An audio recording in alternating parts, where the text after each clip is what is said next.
Hello guys, how are you? कैसे हो आप सब? Welcome back to another blog. आपको थंबनेल देख के तो पता चल ही गया होगा कि आज हम कहाँ जाने वाले हैं। तो आज मैं आपको ले जाऊंगा अडालज की वाव और दिखाऊंगा उसकी हिस्ट्री, और थोड़ा हिस्ट्री में भी ले जाके हिस्ट्री को भी आज खंगालेंगे।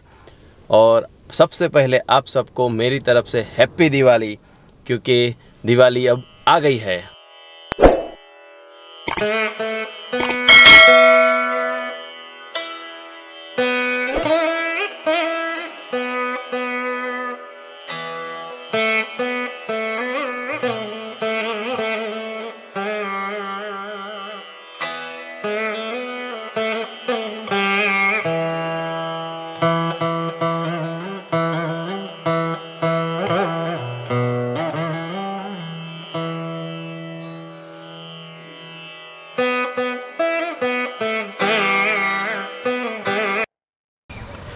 दोस्तों, टाइम गवाए बिना हम लोग पहुंच गए सीधे अडालज की वाव, जिसे हिंदी में बावड़ी भी बोलते हैं। बावड़ी यानी कि पानी संग्रह करने का एक स्थान, जैसे कि एक वेल होती है, मतलब वेल यानी कि कुआं, और उसमें जाने के लिए स्टेयर होते हैं, सीढ़ी, उसको बावड़ी बोलते हैं। पहले के ज़माने में पानी की बहुत ही किल्लत थी, उसकी वजह से राजा महाराजा बावड़ी बनाया करते थे, जो उनकी प्रजा के लिए बहुत ही ज़रूरीमंद साबित हुआ करती थी, पीने के लिए और खेती के लिए भी।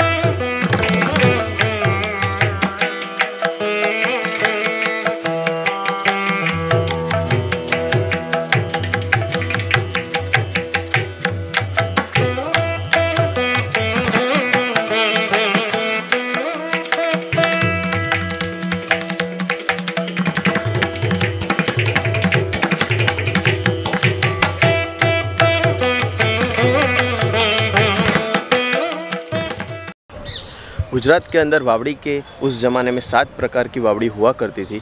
उसमें से उसके नाम है नंदा, भद्रा, जया, विजया और भोलेरी, दीर्घिका और जीविता, जो आज तक यूट्यूब पे किसी यूट्यूबर ने नहीं बताया होगा कि इतने सारे प्रकार की बावड़ी हुआ करती थी।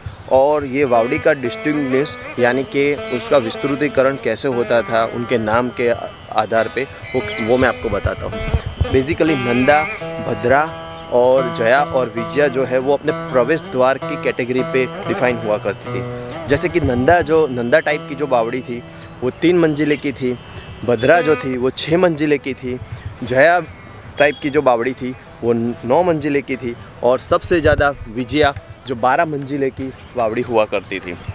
उसके बाद आती है भोलेरी। भोलेरी यानी बाहर से संकड़ा रास्ता, मतलब बावड़ी के प्रवेश द्वार जो है वो बहुत ही संकड़ा, और जैसे जैसे आप स्टेप वेल से आगे जाएंगे वैसे वैसे उसका रास्ता बहुत ही चौड़ा होता चला जाएगा, उसे भोलेरी कहा करते थे। और उसके बाद थी दीर्घिका। दीर्घिका यानी 32 फुट लंबी, उसे दीर्घिका कहा करते थे। उसके बाद थी जीविता। जीविता मतलब जहाँ पे पानी का अखुट संग्रह था, जहाँ पे पानी कभी ख़त्म नहीं होता था, उसे जीविका बोला करते थे। और ये चीज़ आप हिस्ट्री खोजने पे भी शायद नहीं मिलेगी।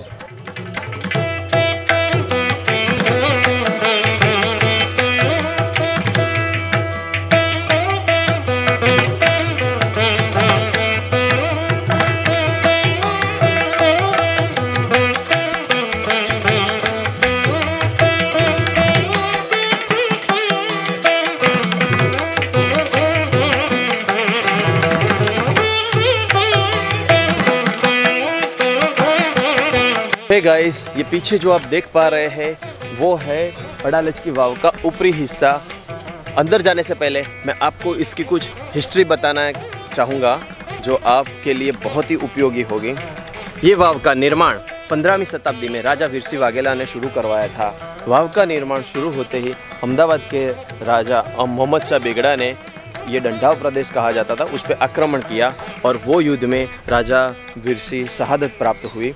उसके बाद उनकी रानी जो थी, रानी रूढ़ीबाई, उनका सपना था कि ये वाव का निर्माण जल्द से जल्द पूरा किया जाए, लेकिन वो राजा के जाने के बाद काफ़ी दुखी थी और उन्होंने इस वाव में अपनी जान देने की कोशिश की। मोहम्मद शाह बेगड़ा ने उनको किसी तरह बचा लिया और उनके सामने विवाह का प्रस्ताव रखा, लेकिन रानी ने भी एक शर्त रखी कि पहले आप ये बावड़ी का काम ख़त्म कराइए, उसके बाद मैं आपसे शादी करूँगी। मोहम्मद शाह बेगड़ा खुश हो गया और उसने तुरंत ही ये अधूरा काम पूरा करवाने के लिए पूरी जद्दोजहद से कारीगर लगा दिए और उसमें आपको इस्लामी आर्किटेक्ट का भी नमूना दिखाई देगा। ये वाव का निर्माण कार्य पूरा होते ही बेगड़ा ने रानी को याद दिलाया अपना वादा, लेकिन रानी तो राजा और प्रजा के प्रति समर्पित थी रूढ़ीबाई, तो उन्होंने फिर से इसी वाव में सती हो गई, अपना जीवन त्याग दिया। और ये छोटी सी हिस्ट्री है ये वाव के पीछे, जो मैं आपको अंदर जाके इसकी पूरी डिटेल और आर्किटेक्चरल जो नमूना है वो दिखाता हूँ। दोस्तों, जैसा कि आप लोग देख रहे हैं, मैं वावड़ी के अंदर आ गया हूँ और ये आप कलाकृति देख पा रहे हैं जो 500 साल पुरानी आकृति है और इसमें आपको थोड़ा इस्लामीकरण का आर्किटेक्ट का भी थोड़ा नमूना दिखाई देगा, जिसके बारे में थोड़ा आपको ये भाई थोड़ा ज्ञान देंगे।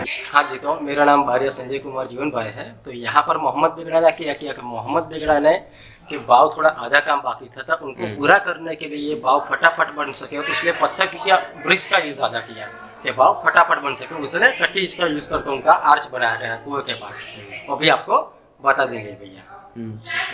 इसमें पत्थर की जगह पे ईंटों का प्रयोग किया गया, जिससे कि आसानी से ईंट नज़दीकी एरिया से लाया जा सके और वाव का काम स्फूर्ति से पूरा किया जा सके। तो थोड़ा उसका भी आपको कारीगरी दिखाता हूँ। ये जो सामने आप कलाकृति देख रहे हैं उसमें आपको इस्लामीकरण का नमूना दिखाई देगा, जो बाद में रिनोवेशन द्वारा चुनाई की लिपाई के बाद पत्थर की आकृति जो थी वो नहीं दिखाई दे रही है। और ये वही जगह है जिसमें रानी रूढ़ीबाई ने अपना जीवन का त्याग किया था। बाद में स्वामीनारायण भगवान की कृपा से उनका यहाँ से उद्धार हुआ था। दोस्तों, यहाँ तक की वीडियो अगर आपको पसंद आई है तो चैनल को लाइक करना, शेयर करना और सब्सक्राइब करना, क्योंकि आपके सब्सक्राइब करते ही, लाइक करते ही मुझे मिलता है इंस्पिरेशन। तो मैं कुछ नया कंटेंट आपके लिए लेके आऊँगा, तो आप वो चीज़ मत भूलना।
ये बावड़ी 5 मंजिले की है और 5 मंजिला का जो व्यू था वो मैंने दिखाने की आपको कोशिश की। और ये कलाकृति आप देख पा रहे हैं, 500 साल पुरानी कलाकृति।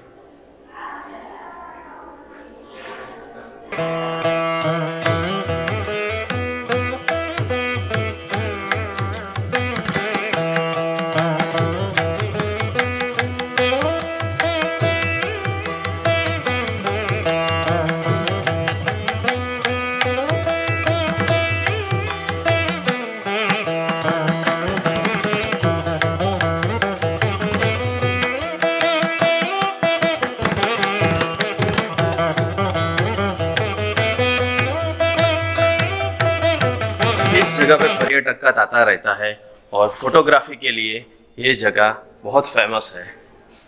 खास तौर पे युवाओं और बुजुर्ग भी इतने ही तादाद पे आते हैं। ये आप देख पा रहे हैं ये कलाकृति।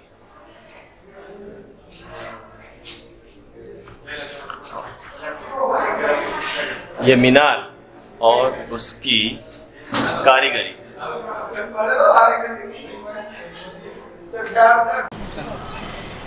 इस जगह पे जनवरी में वाटर फेस्टिवल नाम का प्रोग्राम होता है, जो गुजरात सरकार और भारत सरकार द्वारा आयोजित होता है। वो फेस्टिवल में बहुत सारे कलाकार जैसे तबला वादक है, शहनाई वादक है और सांस्कृतिक वारसे को आगे बढ़ाते हुए बहुत सारे कलाकार यहाँ पे आते हैं।